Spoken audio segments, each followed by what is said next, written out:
Hello, good morning, everyone. Thank you so much for coming, and I'm really excited to share this session with you. A couple of weeks ago, I was with a customer in Paris for a training day, and there was this one girl who really stood out in the training, and she was asking so many questions and so eager to learn about visual best practice and design and dashboarding and so on. And at the end of the day, she asked if I would have a look at her dashboard and help polish her viz. So of course I said, yeah, absolutely. And so she opens up her laptop, and there's a spinning wheel for about 2 minutes. And then I look, there's 100,000 records in her data source. And I thought, we have bigger problems here than the color scheme and pie charts. So I thought, let's look into, how's this thing built?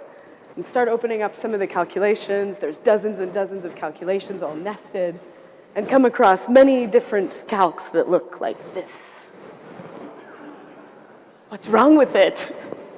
It has a scroll bar, and this is just one of the many. So I asked her, what is this thing? What does it do?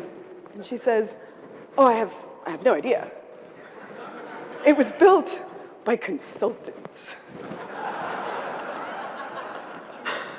I was like, okay, we need to figure this out.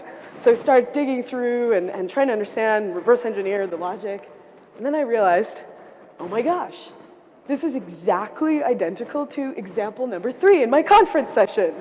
Amazing, I know how to solve this. We just need to rebuild the whole thing from scratch. And her face goes white. I'm like, no, don't worry, seriously, that's the best option. It'll only take us a couple days. Instead of having to wait until retirement, like continually iterating on this, making it incrementally worse. And then she reveals that this project has been going on for 2 years. By what I call creating a dashboard, they call a project. It's been going on for 2 years, and it started with one consultant who began it incorrectly, and then passed it on to more and more consultants who incrementally made it worse. And then they had to bring in a whole boatload of project managers whose full-time job was expectation managing with the business as to why this was more than a year delayed. Does it sound familiar? Raise your hand if you've experienced this before. Wow. Raise your hand if you're a consultant who fixes the problems of other consultants. And raise your hand if you're a consultant who introduces the problems. Amazing. Okay, so recall the original question she asked was about dashboard design. And actually the question she should have asked was about data design, data modeling. And I find this is very, very common. So this session today is all about answering the question that isn't necessarily the obvious one to ask. And it turns out that a lot of the complexity in data modeling and calculations is related to the analysis of time. So that's the specific focus of the session. The key point here, so just to cover the learning objectives, the key point that I want you to take away from today is to identify when should you be using calculations versus when should you actually create new records in your underlying data source. There's a lot of problems that look like calculation problems, such as the one I just showed you, but are really data structure problems. And so if you are creating new records in your underlying data source, this means you're obviously increasing the volume of data. So when we solved that prior problem, we went from 100,000 records to a few million records. The impact that had on performance was substantial. It went from 2 minutes down to 1 second load time, because the increase in volume of data meant that the complexity of calcs could be reduced. And then finally, I'll show you how you can actually use joins in Tableau to create the data required for your analysis. Because Tableau is read-only, there's not an out-of-the-box way of creating and generating data. Some of you, if you're DBAs, will look at this and think, I would just do that in the database, and that's probably the best way of doing it. But for people who don't have access to create new tables in the database, this is just one alternative way that you could achieve the outcome required. So we're going to go through different examples. I'm going to start off the example by just introducing the most basic data source ever with one single record. So suppose you have some contract revenue, and your contract, it has one record per contract in your data source, with the start date of the contract, the duration of the contract, and the total amount of the contract. And a very reasonable question to ask of that data is, how much money will we be earning across time from that specific contract? So in this case, the contract will result in $20 per month payment over the course of a 12-month period of time. Now, if you think about how databases work, and Tableau and basically any tool that generates SQL, it takes a whole bunch of raw underlying data and then aggregates it into a summary result. But this example is taking a single record and wanting to split it out across a result set that has 12 data points in it. So this is actually impossible to express as a SQL statement. It's basically like trying to split the atom. So this is a case where you actually need to create new data to be able to perform that analysis.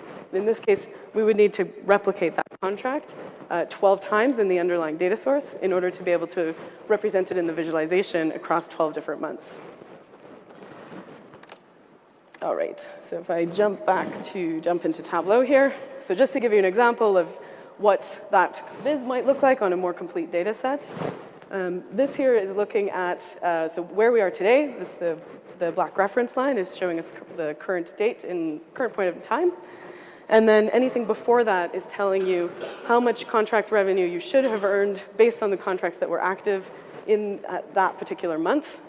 And then anything after that line is telling you if you were to sign no more new contracts as of today, how much revenue could you expect to earn in those subsequent months? So obviously, it's declining because you're more likely to have contracts signed for next month than 24 months from now. Okay, so the way that I like to start with these problems is first just ask yourself on one record, what am I trying to ask the computer to do? And then you can figure out, is this going to be an easy problem, or is it going to be a hard problem, or is it just hard because I don't know where the right-click option is in the UI, things like that. So here I'll start out with just a subset. I've just filtered this to a couple of contracts. And I can see that I have one record for this specific contract. But now this contract lasts for 11 months, meaning I need to represent that specific contract in 11 different marks in the visualization. So that means I need to create 11 new records of data for that particular contract.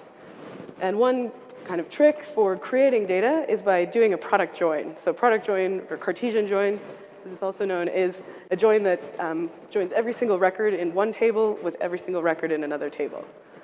So I have created in Excel this very simple table that has the number of months, and it goes up from 0 to 23. And the reason for having 24 records is because in this specific example, a contract can never be longer than 24 months.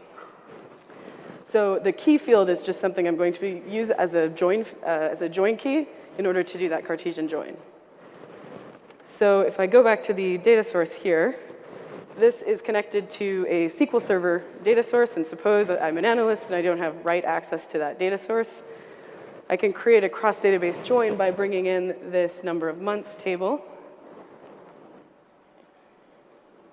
And then I will join this on a calculation. So I'll set that calculation to 1, so it can then be mapped to the key field in the Excel file. And that generates a product join. So if we come back to this sheet here, you'll see that the number of records has now jumped up to 24. And so if I bring in this number of months kind of index function, then you can see that we have a record from 0 to 23 for our number of months. So what we can do now with that is turn this into like a history table, essentially. So we want to add to the start date as many months as we have in this kind of index column here. So if I just create a new calculated field, I will do a date add. Let me make this big so you can see. You will have the workbook at the end as well, so don't worry about if you miss the details. There'll be a recording and a workbook available. So I want to add this many months to the start date of the contract. And that will give you the payment date. So, okay. And then if we bring this into here, as month, year. So now we have, relating to this specific contract, we have data for the payments from July onwards.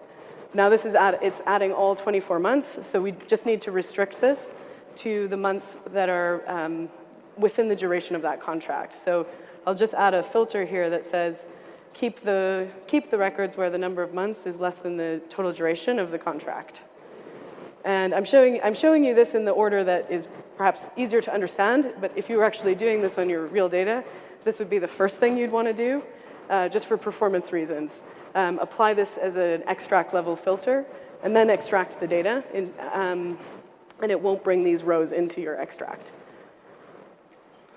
So here we go. And yeah, specifically, if you're doing this with cross-database joins, just be aware that cross-database joins join locally on the client side every single record. So I would recommend extracting the data for that reason. So now let's grab this filter. And there we go. So now we've got the payments for the correct period of time for that particular contract. So then the final point is just to derive the monthly payment amount, which will be the total amount of the contract divided by the duration of the contract. You can just add this in here as a calculated field of the monthly amount. And so with that, we can now go and build the viz that displays the monthly amount based on the by payment date and then by product. And we end up with exactly the viz that we had before.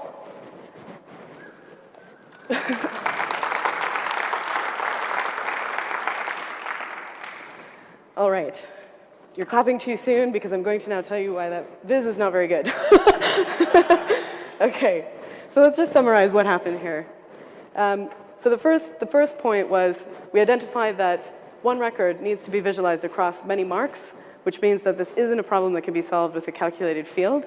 This is something that needs to be solved by creating new records in the underlying data source. And then we used a join to do a Cartesian join between the Excel file and the data source. And the important point here was that that Excel file has as many records as the maximum number of times any single record in your original table needs to be replicated, so 24 in our case. If you don't know what that number is, then you might want to look at using common table expressions or something like that in your database to do this programmatically. Okay, so that resulted in this visualization. Now, yeah, the reason this visualization is not particularly useful is because it just tells you these are the numbers. It doesn't really tell you if this is good or bad. So one thing you could do with this is take the historical data of how much you should have been owed, blend that with payment data, and then you could look at what's the outstanding invoice amount that you're due. The other thing you could do is look at the future contract amount and say, well, yes, it's declining, but what did that future revenue curve look like at other points in time? And are we better or worse? And that's then analytically useful. So let me show you an example of what that might look like. If we jump back into Tableau here. All right, so here this is now just filtering to the future dates, and looking by product. So we have here the current month. So this is exactly the same curve that we had in that prior viz. But now we have some added context of what does this look like relative to some prior month, right? So that's comparing it to September 2017. But we could also look at this and say, well, what did it look like relative to 6 months ago? Or what did it look like relative to 12 months ago? So now that's comparing it to October of 2016. And then you can see that, well, in this case, we did better at broadband, but not at the other products in terms of how much future bookings we've made now versus how much we had done in the same month of last year. So this is now marginally useful. You can make some decisions off of this. The thing that irritates me about this solution as well is that you can only look at one point in time compared to one other point in time. So it doesn't actually give you the full historical view of how this is changing over time. You can only say this month versus some other point in time. Now, I won't show you how this was built. You'll have the workbook if you want to reverse engineer, but the main concept is this is possible to build off of the prior data source by just adding 2 columns, one for the current month, one for the prior month, and then diffing between them. If we wanted to be able to imagine simulating in a single view what the value is for every single month, and then seeing the trend across time. If we do that, then we have to look at different ways of structuring the data to do that type of analysis. And to give you an example of what that might look like, you might create some kind of heat map view like this. So this is showing you our current month is at the top, and then it's showing us across every single point in time, what did the future revenue bookings look like 1, 2, 3 months in advance of that. And so now you can actually see some trends across time that you don't get when you just filter to a single point in time. So for example, this diagonal line that you see here tells you that we used to be quite good at booking contracts that are valid, quite far in advance. The fact that that's declining means that we're only booking contracts like sort of 3 to 4 months in advance instead of securing revenue really quite far in advance. So that's an interesting insight that you don't get when you just compare 2 points in time. This view on the right here is looking at the difference between every other month and the current month, which is, so October 2017. So if we look at this example here, this is telling you that in October of last year, we're doing worse now than we were in October of last year to booking future revenue sort of 0 to 12 months in advance of that point in time. But we're doing better, based on the blue here, right now at booking revenue that's going to be incurred sort of 12 to 24 months in advance from now versus the same offset relative to last year. So this type of analysis is really relevant in lots of cases. So for example, in the travel industry, they have flights and hotel bookings going on every single day for all future dates in time. So the travel industry does this type of analysis for like performance metrics and so on. And it's also applicable to understanding mortgages and so on. So there's lots of applications for this type of thing. So who wants to know how to build this? Yay, cool, good, because we're going to. All right, so if we just come back here. So always going back to the simpler case. It's much easier to figure out what you need to do to solve the problem if you just start with a simple data source that has a couple of records. So we now have 2 records in our data source, and we need to identify, based on that input, what output are we trying to achieve? So in this case, the reason this example is kind of complex to get your head around is that there's actually 4 different things that represent time. So the first is the start date of the contract. The second is the payment date, or when are you actually getting the money in for that contract. So those are dates that you can think of as events, like things actually happen on those dates. But then there's also a reference date, which is just what was the state of the world in this specific month. So that doesn't necessarily correlate to an event. And so a common kind of mistake that people will make is they'll try to use an event date to represent time, when really what you need is just a generic reference date, a generic calendar to represent just state at that point in history. So that's what this axis here tells you. So this is, just a generic reference date. That's your third kind of concept of time. And then the fourth is this offset. And so this offset is just a relative period comparison. So that allows you to say things like the bookings that we have in December right now in October are comparable to the bookings that in September we had for November, because there's a 2-month difference in time between those. So now if we look at what output do we actually want to generate based on these 2 records, so that we know the first contract starts in January and it lasts for 12 months. It's $240, so we'll get $20 per month, 0 to 11 months in advance of that. And then by March, we're getting that $20 per month, 0 to 9 months in advance of that specific month. By April, our second contract comes along, which is $50 and lasts $50 per month and lasts for 6 months. So then the $20 from the first contract plus the $50 from the second contract means that you'll be getting $70 per month 0 to 5 months in advance of April, and so on. So basically, from these two records here, we need to generate an output that spans across 78 different marks. So does this seem like something that can be done with a calculated field? Correct, it cannot. So let's look at how we can solve this in Tableau. So I'll use where we ended off in the first part of the example as the starting point for this. So in this data source now, we have one record per payment date per contract. So if we look at, for example, just this one record here. So we have this contract that begins in July, and there's going to be a payment in May for $30. Now we know about this payment in July. In July we know that we're going to be receiving that payment 10 months in advance. In August we know that we're going to be receiving that payment 9 months in advance. By the time you get to April, we know that we're going to be receiving that payment 1 month in advance. So what we really need to do is generate another sort of historical table that takes this one record and replicates it 11 times again so that you can compare it to each of the reference periods between the start date of the contract and the actual date that the payment will be made. So we can do that by replicating exactly the same thing as we did in the first example, which is just simply joining in that number of months table one more time. And so here we'll just join it on the key field. And now you'll see that what previously was one record has now jumped up to 24 records.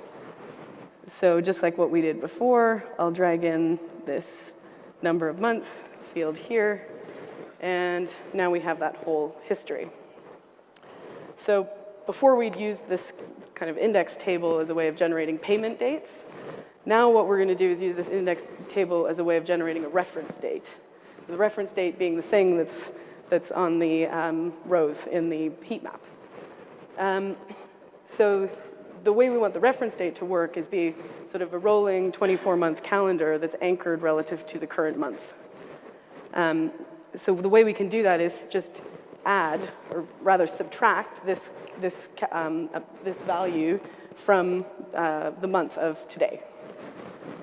So if we do that in a calculation, this will be a date add. Let me make this big. At the month level, if I can spell, we want to subtract this many months from the month of today. So this becomes now the reference date. Right, and the important thing about the reference date is it's not a date on which an event occurred, it's just a date on which you want to know the state of the world at that point in time. Okay, so now we can grab this reference date and bring this into the viz. And now you'll see that we have this going back in time from October to November of 2015. So similar to the first example, we don't need the full 24 records. We just need to keep the months that are between the start date of the contract and the payment date. So I'll add in another filter just to restrict the data. And as before, you would want to apply this filter before you even extract the data. So that's just saying, yeah, filter the reference date so it's between the start date and the payment date. So apply this as a filter. And there we go. Okay. So now we just have the data from May of 2017, or July of 2016 to May of 2017 for that particular payment. And then that's decreasing as you look at other payment dates. So that's step one. We've now created our sort of third concept of time. And now the next thing we need to do is generate that offset. So that offset, if I just rearrange the viz, is basically telling you for each reference date, how far in advance is the payment relative to that reference date. So we can calculate the offset just by taking the difference between those two fields. And yeah, so this is just a simple date diff at the month level between the reference date and the payment date. Now, if I bring this into the viz, right there. So now you'll see that that's calculating sort of 10 all the way back to 0. So at this point, we have all of the right ingredients to go and actually build the viz. Whoops. So I don't need that, I don't need that, I don't need that. And I can do that, that, that, and make it a square. Oh man, let me just clear the sheet and start over. I'm a fan of starting over. Okay, there we go, offset reference date. There we go. So now we have exactly that view that we'd seen at the beginning. We could filter this for a specific product as well. And then we wanted to see what is the difference relative to the current month. So I'm going to just sort this so that the current month goes up to the top. And we can then add a table calculation that does the difference from the month level relative to the first. So now that gives us exactly that trend that we'd seen before. Cool. Yay.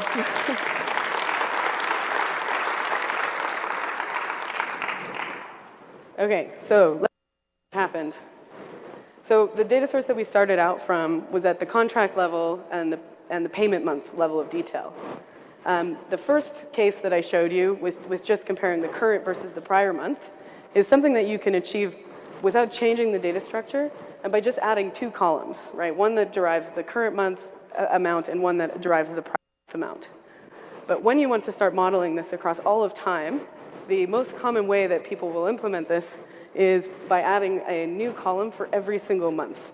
And then you end up with 24 columns, and you can't really build a viz, and end up like exponentially making your calculations more complex, because every future calculation then needs to be done 24 more times, and you end up in this state where the best solution is to just start over. Okay, so what we did instead of adding in columns is just take that logic and actually add it into rows in the data source. So you could almost think of this as like a type of unpivoting. Like this is unpivoting on steroids. And so there we were able to anchor this relative to the current month. So it's dynamic, which means you don't have to go and manually update.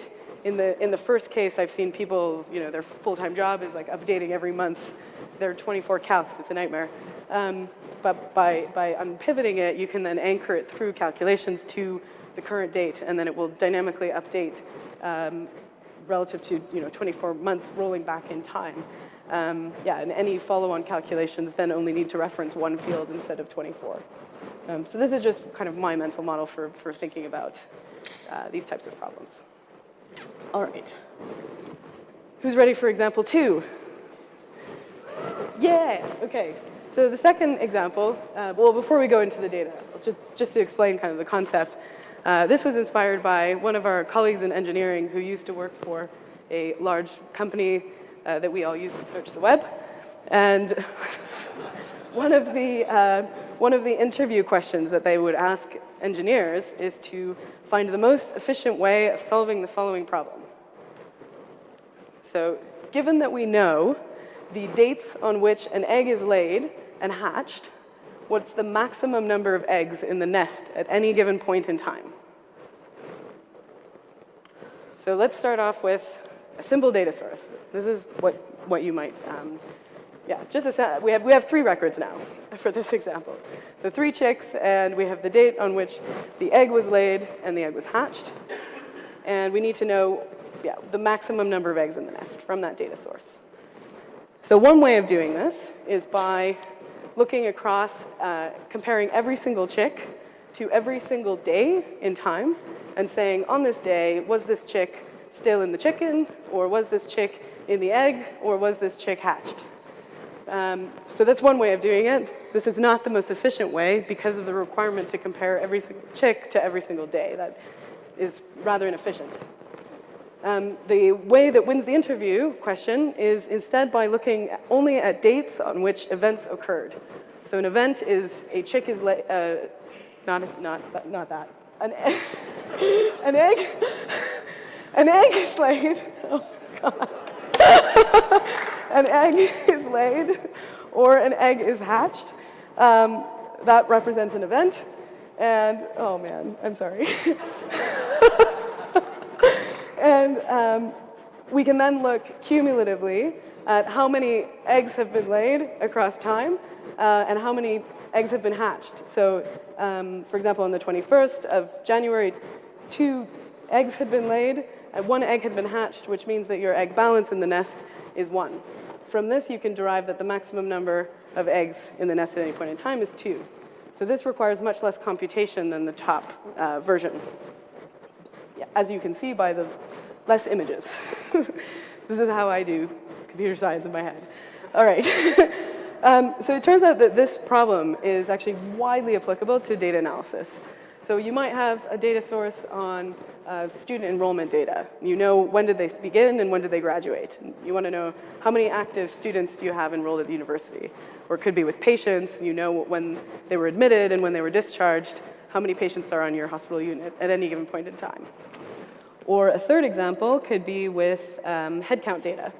So you know when an employee was hired and when an employee was terminated, but you want to see across time how many employees were employed for the company at the end of every single year. So I'm going to show you how to solve this problem in both ways, because we're not always looking for the most efficient way. Sometimes we're looking for the way that is the most scalable in terms of being able to answer the most follow-on questions. So I'll show you both ways of solving this problem, and we'll look at the advantages and disadvantages of both. So if we start off with the data source here, this is the structure. So we have 1 record per employee with their hire date and termination date, which is null in the event that they're still employed for the company. So if we think about that bottom right-hand corner method, the thing we need to do is look across all days on which an event occurred. An event is either hire or termination. So we need to basically take these 2 columns and combine them into a single column that represents an event. And so the way that we would do that is by just unpivoting the data source. So if I come here and just unpivot this, now we have an event date, and then we have an event type here. And I'm going to just add a filter to remove all the null values corresponding to like terminations that are still, employees that are still active. All right. So from here, we can then look at the number of records. That represents the number of employees. And we can split that across time. So if we look at this by year, let me just show the missing values. Oops. Okay, and then we split that by type. So the point here is we want to look at cumulatively how many have been hired, cumulatively how many have been terminated, and then the difference between those will tell you the active number of employees in any given year. So we can do this with a table calculation. So we'll do a running total. And then I want to take the difference between those. So if we just edit this, we can add a secondary calculation that takes the difference from this along the type. And that now gives you exactly the 366 employees that we wanted at the end of the year. So this is a pretty simple way of solving the problem in Tableau. There's no writing calcs. It's all just right-click and so on. But now, inevitably, the next question that people will ask is, great, I don't really care about what happened in 1974. I really only care about what happened over the last 5 years. So they may want to go and then apply a filter on this that says, just keep the last 5 years. And there we go. And now, unfortunately here, the data has changed by virtue of applying that filter. And the reason the data's changed is because we were recursively looking back in time in order to derive the state of the world today. And yeah, this is basically considering as if the company was founded in 2013. So this method, while it's efficient computationally and while it's easy, it doesn't allow for many follow-on questions. Another case would be if you wanted to look not just at active number of employees, but more interesting to a lot of HR departments is what's the turnover. So turnover would be total number of employees who quit in a given year divided by the total number of employees. Or actually, this is ambiguous. What should be the denominator? It could be the number of employees that worked for the company at the end of the year, but that might not be the best way of measuring turnover. And so let me give you an example scenario to consider why. So let's suppose, I live in London, by the way, in the UK, so I've been very, aware of the recent events with Brexit. So let's suppose you had a company that had 1,250 employees at the beginning of 2016. That's remained constant up until June of 2016. And then the catastrophic event of Brexit occurred, and the company had to lay off 500 employees who are not from the European Union. And so now that's dropped down to 750 employees, which they've retained until the end of the year. So if you calculate your as number of employees who left during that year relative to number of employees who were employed at the end of the year, that would be 500 divided by 750, which is a 66% turnover rate. However, if you were to define your turnover as number of employees who left the company in a year divided by the average daily number of employees who worked at the company at any given point in the year, that's 1,000, and so your turnover rate in that case is only 50%, which is still bad, but it's not as bad. So you can get vastly different numbers based on how you apply definitions to these different metrics. And I think many would argue that the first definition, looking at average daily employees, is more valid than just looking at the state at the end of the year. So let's go back to this example and consider why the pivot solution is not going to allow for that type of analysis.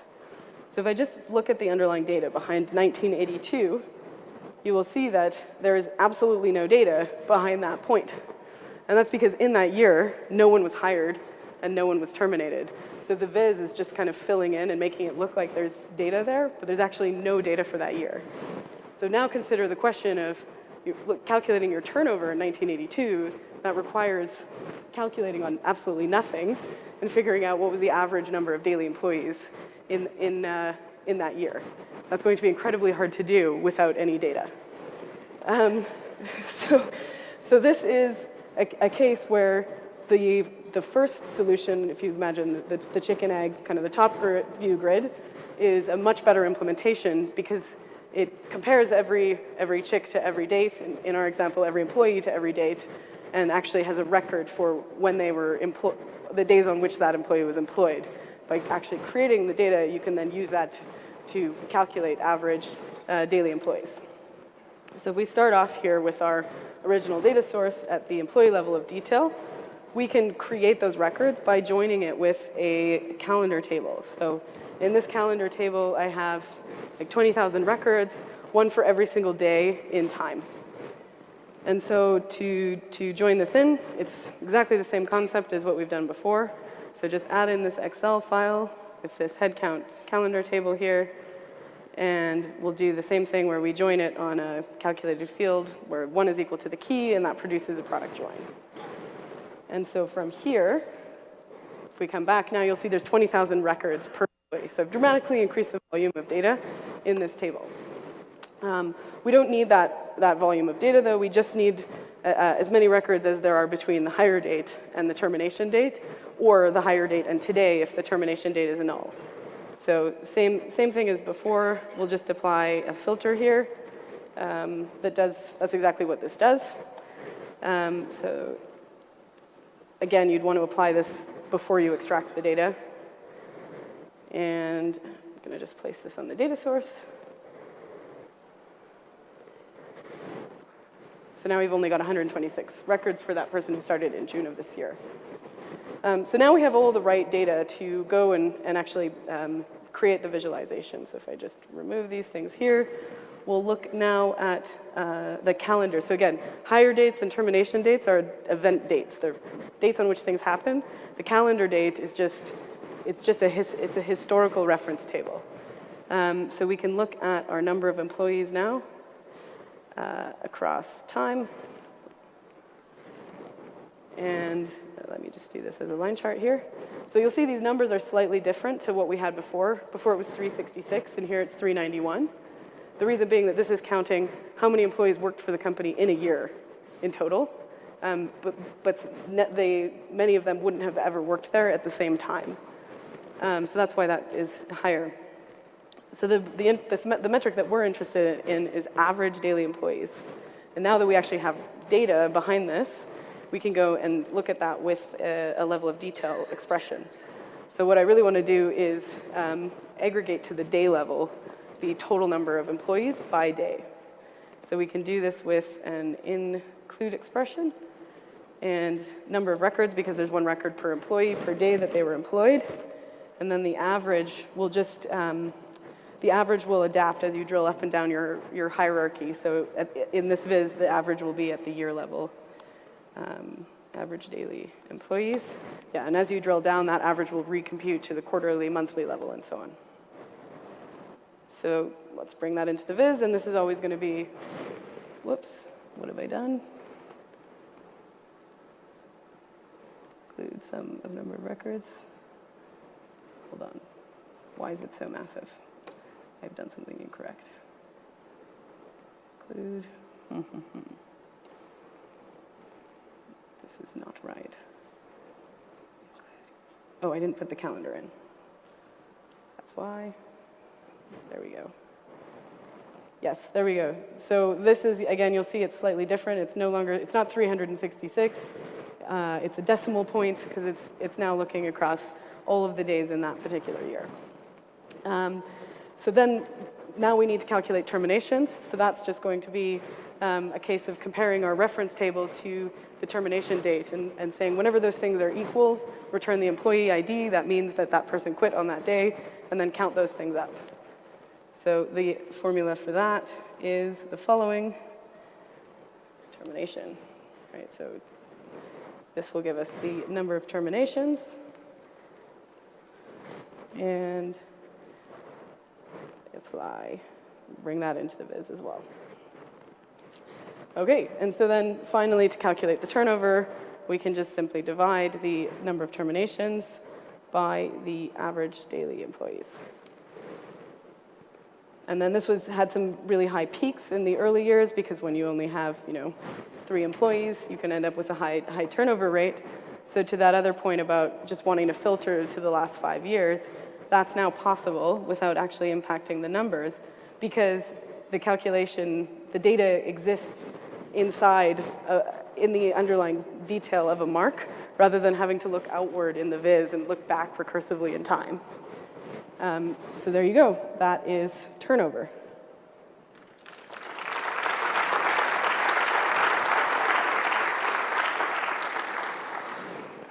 Okay, so just to summarize what happened here, we looked at 2 different methods of solving the same problem. The first was pivoting the data, or rather unpivoting the data, and applying table calculations to derive the active number of employees. And this was more efficient because it only doubled the number of volume, doubled the data volume rather than multiplying it by 20,000. However, the disadvantage of this is that it didn't allow follow-on questions around filtering and turnover. The second method was to actually create new data in the underlying data source by using a join to create that cross product between days and employees. And the advantage of this method is that it's a lot more robust to follow on questions and a lot more flexible. Now, inevitably, you must all be wondering, there must be cases where our data is way too big to increase its volume by 20,000 times. So what do you do in those scenarios? And that is exactly what the next example looks at, example number 3. So this example is looking at some IoT data.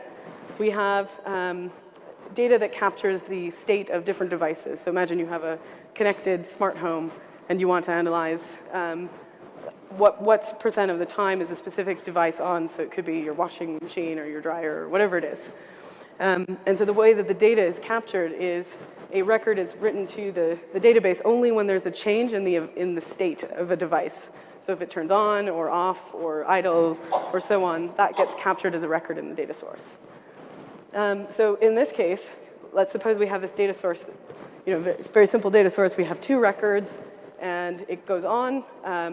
It remains on for 3.5 days, and then it goes into idle mode for another 2 days, but split across 3 days. And so the thing that you want to visualize, the output you want to see, is the number of seconds per day that a device was in which particular state.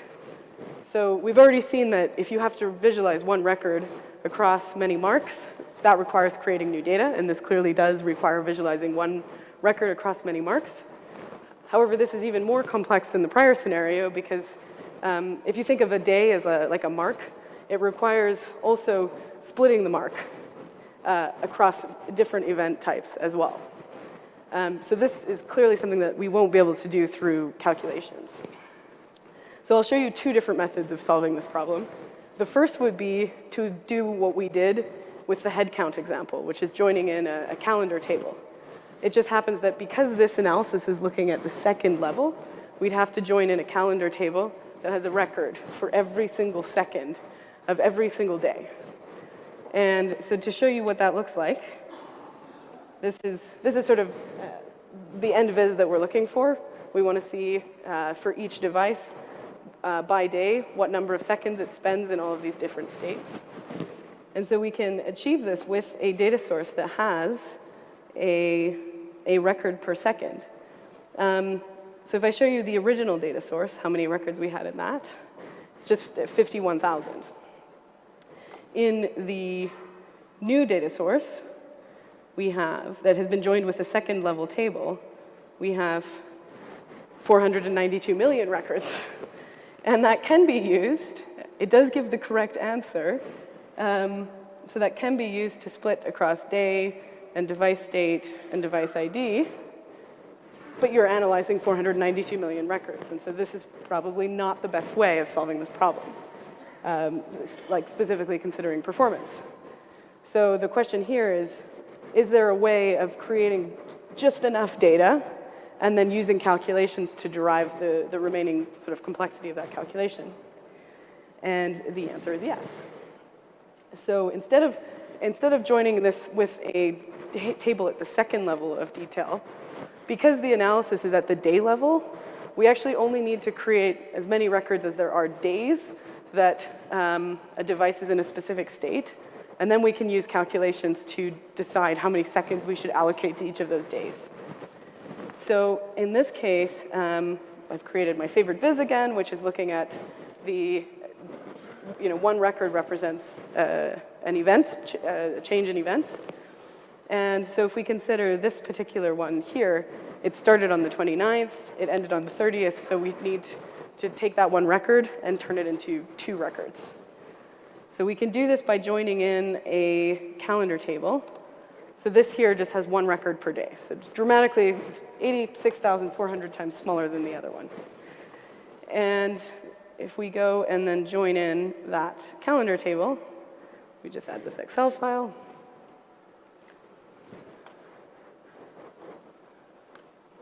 All right. So same thing as before, we'll join on 1 is equal to that key field. And there we go. So now there's 60 records per event change. Same as before, we need to filter out the ones, the days that are not between the start and end date. We just need to keep the ones that are within that date range. So simple calc here again to do exactly that. And then let me go and apply this as a data source filter.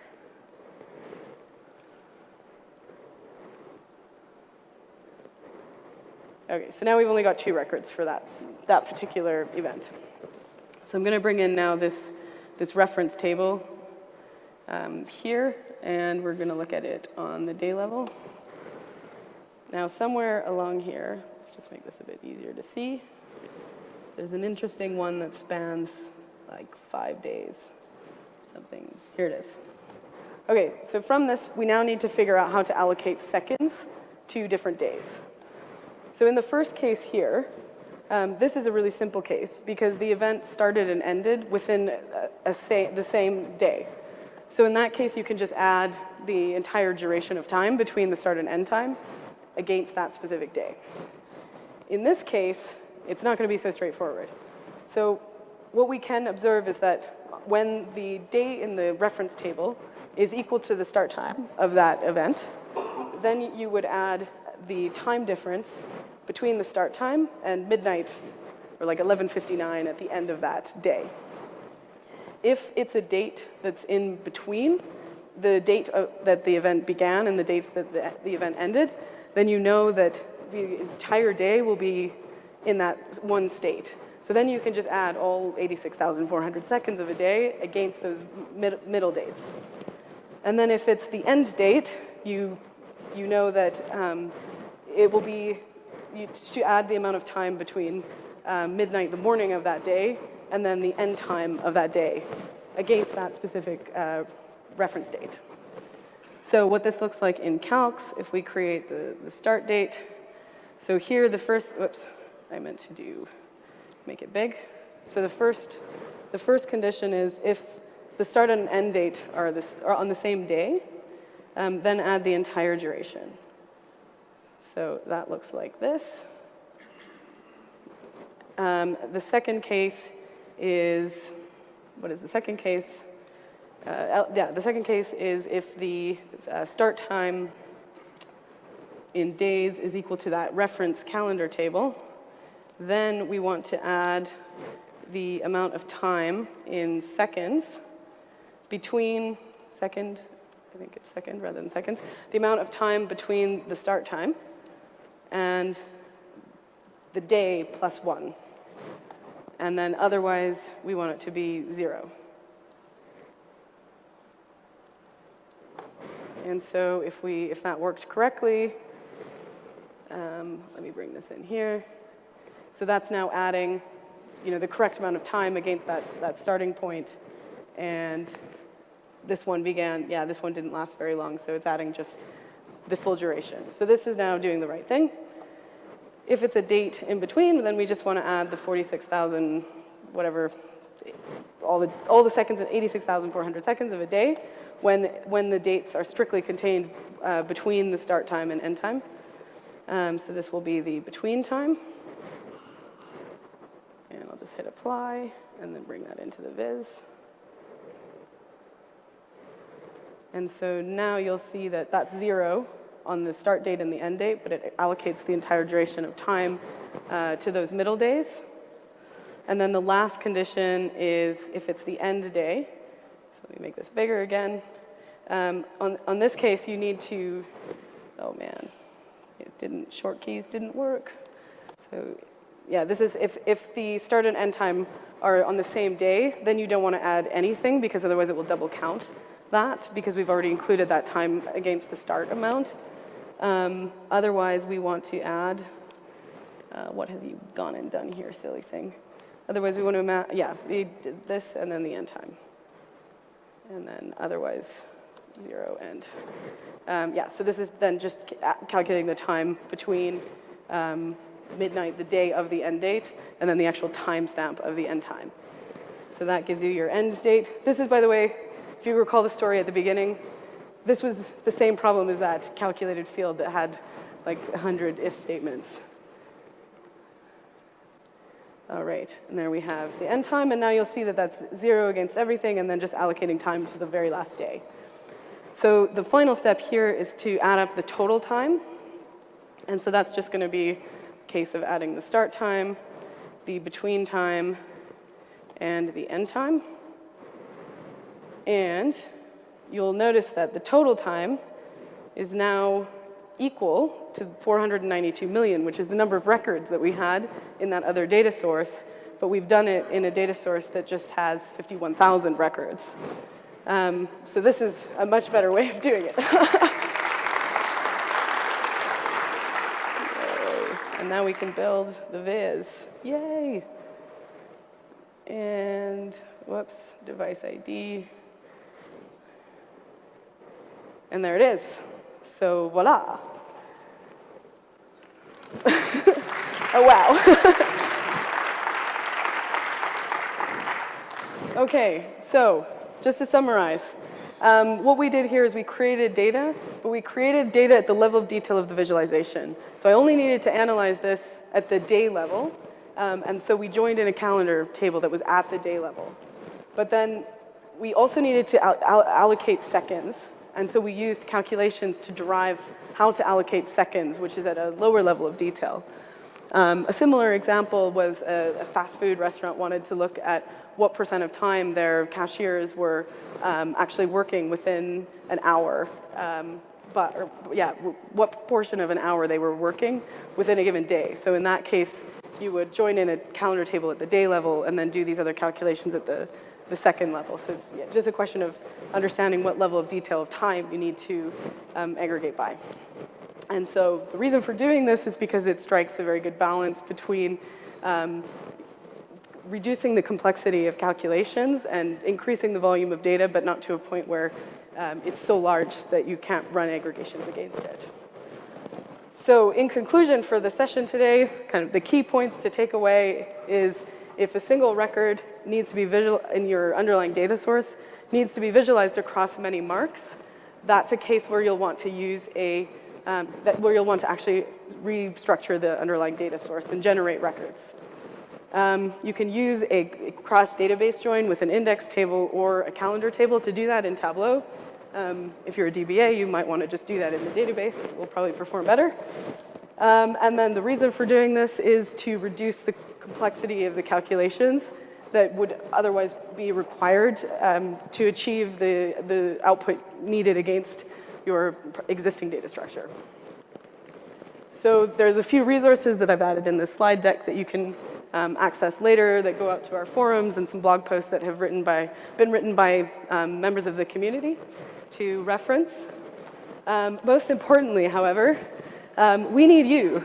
So I would really like to be able to deliver this session as a beginner session. I think that this stuff should be really easy.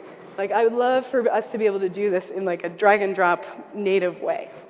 And there's also researchers and engineers and product managers at Tableau who are also interested in solving this problem.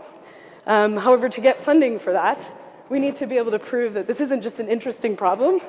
This is something that affects a lot of people. And I have lots of anecdotal data on that, but I don't really have any data at a wide scale. So if you guys have cases that you can share with us and scenarios, that would be awesome. Like, what we'd really like to know is the scenario. If you can share the schema as well of your data, that would be really helpful. And any stories and, is this 1% of your problem, but it takes 80% of your time to solve these problems?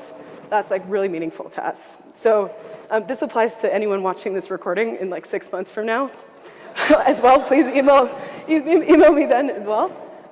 So Roger is a product manager who works on data modeling, and he's really interested in this. You can find him in the labs, and he would love to talk to you as well.